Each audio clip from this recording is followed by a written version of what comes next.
नमस्कार, सी न्यूज भारत में आप सभी का स्वागत है। वक्त हो चुका है बुलेटिन का। इस बुलेटिन में बात करेंगे ग्वालियर की, जहां पर अवैध हथियारों को सप्लाई करने वाले 2 शातिर बदमाशों को गिरफ्तार किया गया है। और साथ ही बात होगी ललितपुर की, जहां विद्यालय में शिक्षक की मनमानी और छात्रों तथा अभिभावकों से अभद्रता से नाराज ग्रामीणों द्वारा जिलाधिकारी को शपथ पत्र देकर दबंग शिक्षक को हटाने की मांग की गई है। ऐसी तमाम खबरों पर करेंगे विस्तार से चर्चा।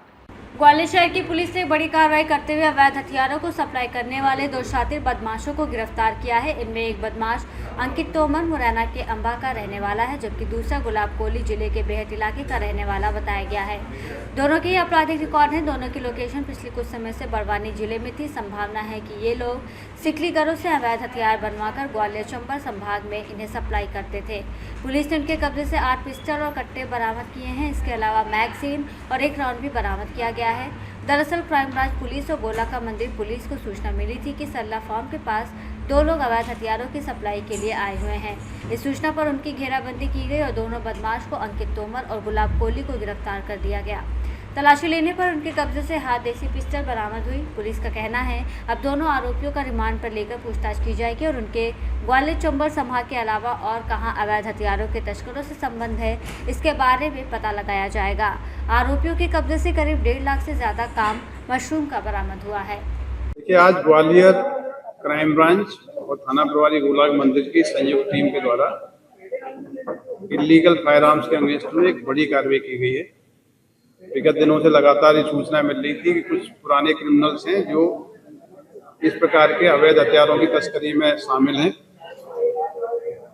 विश्वसनीय सूचना के आधार पर 2 आरोपी अरेस्ट हुए हैं। एक आरोपी गुलाब कोहली है जो बेहट थाना क्षेत्र का रहने वाला है। दूसरा जो आरोपी अरेस्ट हुआ है वो अंकित तोमर है, ये अम्बा मुरैना का रहने वाला है। ये दोनों ही शातिर अपराधी। इनके अगेंस्ट में कई पुराने अपराध भी दर्ज हुए हैं। क्राइम ब्रांच की टीम को ये इनपुट था कि ये अवैध हथियारों की खेप लेके ग्वालियर पे सप्लाई करने के लिए इनका मूवमेंट है। उस इनपुट के आधार पर घेराबंदी की गई, उनको हिरासत में लिया गया। इनकी कस्टडी से अवैध पिस्टल और कट्टे 8 बरामद हुए, कुछ एमिनेशन भी बरामद हुआ है। अभी इनको कोर्ट में पेश करके ग्वालियर से सी न्यूज संवाददाता शिवम सिंह चौहान की रिपोर्ट। ललितपुर के तहसील क्षेत्र के ग्राम झरकौन स्थित पूर्व माध्यमिक विद्यालय में तैनात एक सहायक अध्यापक की मनमानी, अभद्र व्यवहार और कर्तव्यहीनता से क्षुब्ध ग्रामीणों ने जिलाधिकारी को शपथ पत्र सौंपकर उक्त शिक्षक के खिलाफ कड़ी कार्रवाई की मांग की है। ग्रामीणों ने शिक्षक को तत्काल विद्यालय से हटाने और अन्यत्र स्थानांतरित किए जाने की मांग की। विद्यालय प्रबंध समिति के अध्यक्ष अबीर सिंह लोधी के नेतृत्व में जिलाधिकारी को सौंपे गए शिकायती पत्र में ग्रामीणों ने आरोप लगाया कि विद्यालय का माहौल उक्त शिक्षक के अनुशासनहीन आचरण के कारण प्रभावित हो रहा है। शिक्षक की भाषा और व्यवहार से छात्र, विशेषकर छात्राएं मानसिक रूप से आहत हो रही हैं। शपथ पत्र में अभिभावकों ने यह भी बताया कि विद्यालय समय में शिक्षक एक महिला अनुदेशक के साथ बैठकर व्यक्तिगत गतिविधियों में लिप्त रहता है। जब छात्र पढ़ाई की मांग करते हैं तो वो उनके साथ अभद्रता करता और कभी कभी मारपीट भी करता है।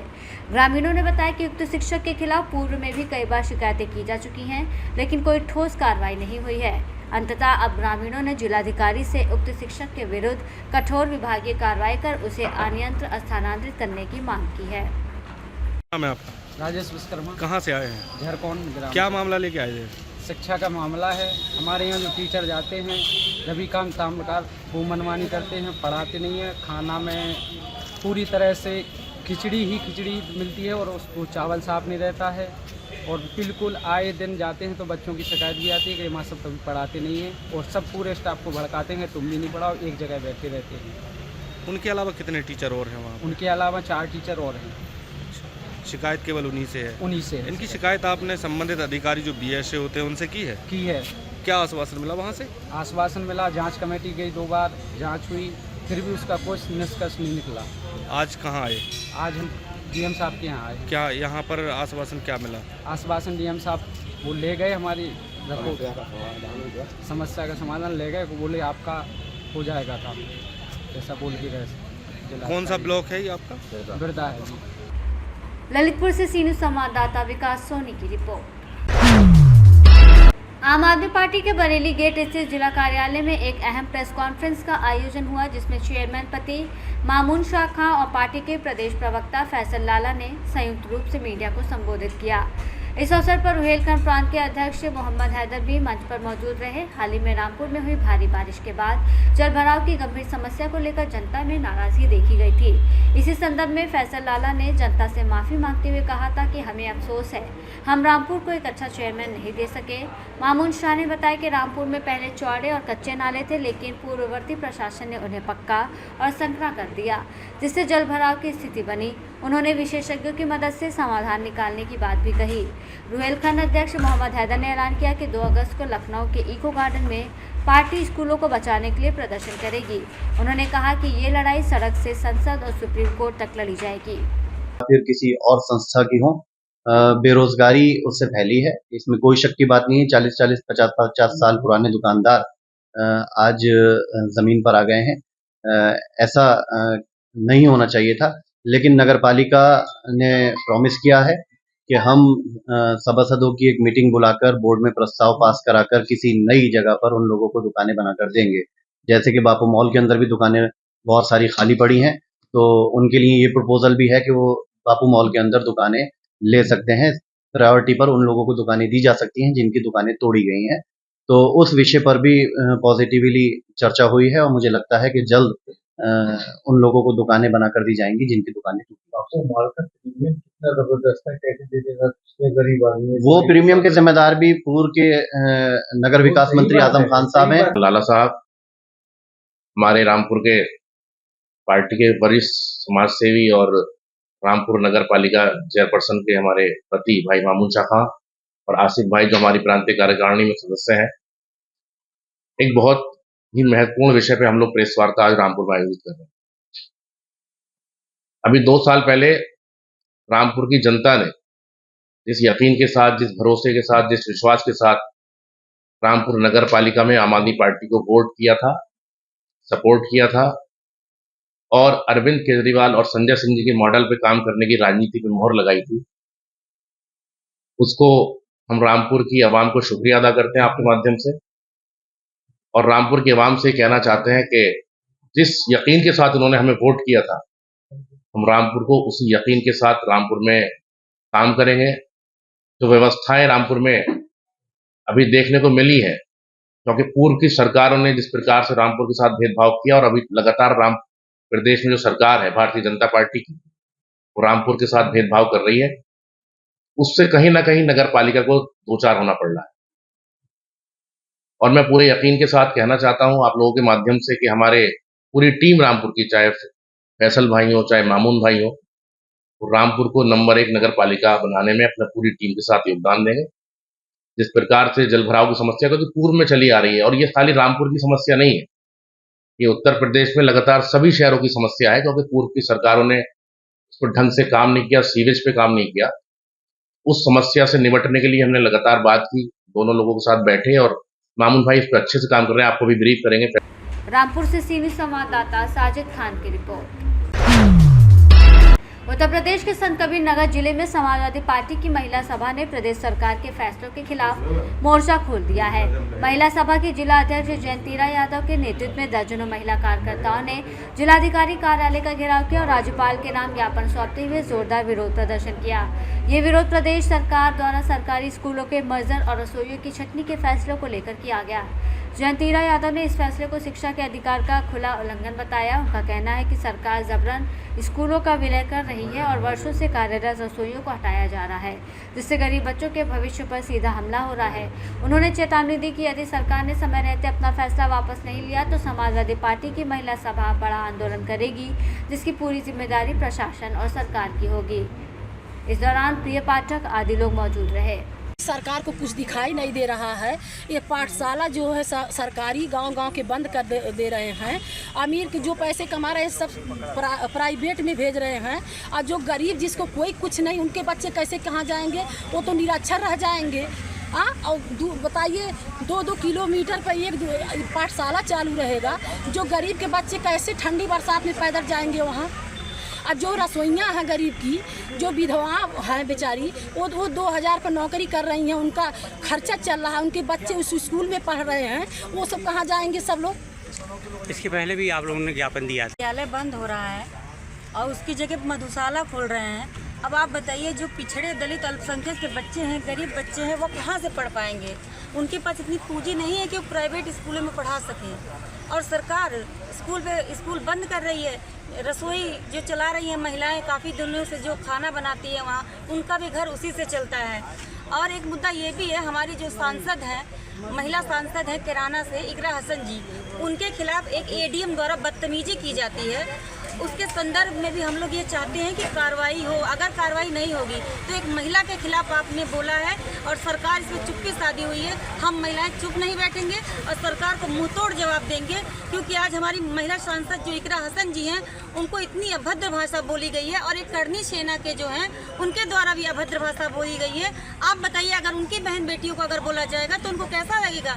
एक महिला के खिलाफ इतनी अभद्र भाषा बोलते हैं वो लोग। तो हम लोग चुप नहीं बैठेंगे, आगे भी आंदोलन जारी रहेगा अगर कार्रवाई। संत कबीरनगर से सी न्यूज़ संवाददाता मोहम्मद नईम की रिपोर्ट। घटना बीते शनिवार की है। आदर्श नगर की रहने वाली 22 वर्षीय प्रीति की चाकू से हत्या कर दी गई। आरोपी दिलीप, जो अंचलगंज थाना क्षेत्र के बंदूखेड़ा गांव का रहने वाला है, वो घटना के बाद से फरार था। पुलिस ने उस पर 25,000 रुपये का इनाम घोषित किया था। मंगलवार शाम को मुखबिर की सूचना पर पुलिस ने नादाखेड़ा क्षेत्र में चेकिंग शुरू की। एक बाइक सवार को रोकने का प्रयास किया गया, लेकिन वो भागने लगा। अनियंत्रित होकर गिरने के बाद आरोपी ने पुलिस पर फायरिंग कर दी। जवाबी कार्रवाई में आरोपी के बाएं पैर में गोली लगी। इंस्पेक्टर अवनीश सिंह के अनुसार आरोपी से एक बाइक, 315 बोर का अवैध तमंचा, एक जिंदा कारतूस और एक खोखा कारतूस बरामद हुआ है। प्रारंभिक जांच में प्रेम प्रसंग से जुड़े विवाद की बात सामने आई है। पुलिस ये भी जांच कर रही है कि क्या इस घटना में कोई अन्य व्यक्ति भी शामिल था। जिला अस्पताल में आरोपी की निगरानी में इलाज जारी है और सुरक्षा के पुख्ता इंतजाम किए गए हैं। पुलिस अधीक्षक दीपक भूकर ने घटना की पुष्टि करते हुए कहा कि आरोपी को कड़ी सजा दिलाने के लिए पुलिस पूरी गंभीरता से कार्रवाई कर रही है। आज दिनांक 22 जुलाई को समय करीब 4:30 बजे कोतवाली थाना पर पंजीकृत मुकदमा अपराध संख्या 605/25 धारा 333 से 103 भारतीय न्याय संहिता के वांछित वो फरार अभियुक्त, जो 25,000 का इनामिया था, दिलीप पुत्र सुरेश निवासी बंदूखेड़ा अचलगंज का रहने वाला था, जिसकी गिरफ्तारी हेतु मुखबिर से सूचना प्राप्त होने पर कोतवाली पुलिस द्वारा नादाखेड़ा पर संदिग्ध व्यक्तियों और वाहनों की चेकिंग की जा रही थी। उसी समय बाइक सवार अभियुक्त दिलीप आते हुए दिखाई दिए, जिसे रोकने का प्रयास किया गया तो इसके द्वारा पुलिस पार्टी पर फायरिंग कर दी गई। जवाबी कार्रवाई में दिलीप के पैर में गोली लगी, जिसको तत्काल इलाज हेतु जिला अस्पताल एडमिट करवाया गया। अभियुक्त के पास से एक 315 बोर अदर तमंचा, एक जिंदा कारतूस और एक खोखा कारतूस बरामद हुआ। शेष अग्रिम। उन्नाव से सी न्यूज़ संवाददाता अजय कुमार की रिपोर्ट। लोनार तालुका में एक बार फिर बादल फटने जैसी भारी बारिश ने तबाही मचा दी है। आज तड़के 3 बजे से हो रही मूसलाधार बारिश के कारण नदी नाले उफान पर हैं और कई गांव में पानी भर गया है। धार गांव में एक व्यक्ति बाढ़ में फंस गया, जो टीन की चादर पर बैठकर मदद की गुहार लगा रहा है। जुलाई की शुरुआत में ही इसी क्षेत्र में बादल फटने से किसानों को भारी नुकसान हुआ था और अब फिर संकट ने दस्तक दी है। देउलगांव, कुंडापाल, तितवी, हिरदाव, बोरखेड़ी, गुंदा जैसे क्षेत्रों में खेतों में पानी भर गया है और सड़कों पर बहाव शुरू हो गया है। प्रशासन को सूचना दे दी गई है। तहसीलदार, थानेदार और मंडल अधिकारी राहत के लिए सक्रिय हैं। पर्यटन के लिए मशहूर उल्का नगरी लोनार में फिलहाल जनजीवन ठप हो गया है। बुल्ढाना से सी न्यूज़ संवाददाता संदीप सावजी की रिपोर्ट। पूर्व केंद्रीय रेल राज्य मंत्री और भाजपा नेता राव साहब दानवे ने कहा कि शरद पवार जैसे वरिष्ठ नेता द्वारा मुख्यमंत्री देवेंद्र फडणवीस की प्रशंसा करना गलत नहीं है। वो जालना भाजपा कार्यालय में आयोजित प्रेस कॉन्फ्रेंस में बोल रहे थे। दानवे ने कहा कि शरद पवार और उद्धव ठाकरे ने फडणवीस की कार्यशैली को करीब से देखा है, इसलिए उन्होंने उनके जन्मदिन पर शुभकामनाएं देते हुए प्रशंसा की। उन्होंने ये भी बताया कि देवेंद्र फडणवीस ने भी अपने जन्मदिन पर विपक्षी नेताओं की सराहना की थी। शशि थरूर द्वारा ऑपरेशन सिंदूर की प्रशंसा पर दानवे ने कहा, इसका मतलब ये नहीं कि थरूर भाजपा की राह पर हैं। वो विदेश मंत्रालय में रह चुके हैं और केंद्र ने उन्हें जानकारी साझा करने के लिए प्रतिनिधिमंडल में शामिल किया। दानवे ने बताया कि भाजपा में जन्मदिन सेवा कार्यों के रूप में मनाया जाता है और आज के रक्तदान शिविर से जरूरतमंदों को रक्त आसानी से मिल सकेगा। आज राज्य के प्रमुख जन्मदिन देवेंद्र फडणवीस क्या किया? आज महाराष्ट्र राज्य के मुख्यमंत्री देवेंद्र जी फडणवीस, इनका जन्मदिन है और महाराष्ट्र के सभी जिलों में, सभी मंडल स्तर पर ये जन्मदिन मनाया जा रहा है, लेकिन धूमधाम से नहीं, लेकिन सेवाभावी वृत्ति से सभी कार्यकर्ता मंडल स्तर पर रक्तदान शिविर हो, रोजगार मेला हो, मंदिर गांव सफाई का कार्यक्रम हो, ऐसे कार्यक्रम लेके ये जन्मदिन मनाया जा रहा है। जैसे अपने मुख्यमंत्री बहुत ही सादे तरीके से जन्मदिन मना रहे, वैसे ही देश के प्रधानमंत्री नरेंद्र भाई मोदी का जन्मदिन भी भारतीय जनता पार्टी का इसी तरह से मनाते आए हैं। भारतीय जनता पार्टी का कोई भी बड़ा नेता, फिर मोदी जी हो, देवेंद्र जी हो, अमित भाई हो, नड्डा जी हो, राजनाथ सिंह जी हो, इन सभी के जन्मदिन सेवाभावी कार्यों से मनाए जाते हैं। उसी तरह आज जालना जिला में हर मंडल स्तर पे, हर जिले में ये रक्तदान शिविर, रोजगार मेले के। जालना से सी न्यूज़ संवाददाता शबीर पठान की रिपोर्ट। फिलहाल के लिए इस खास बुलेटिन में बस इतना ही। देश दुनिया की तमाम बड़ी खबरों को जानने के लिए आप जुड़े रहें सी न्यूज़ भारत के साथ। हर खबर आपके साथ, आपके हाथ।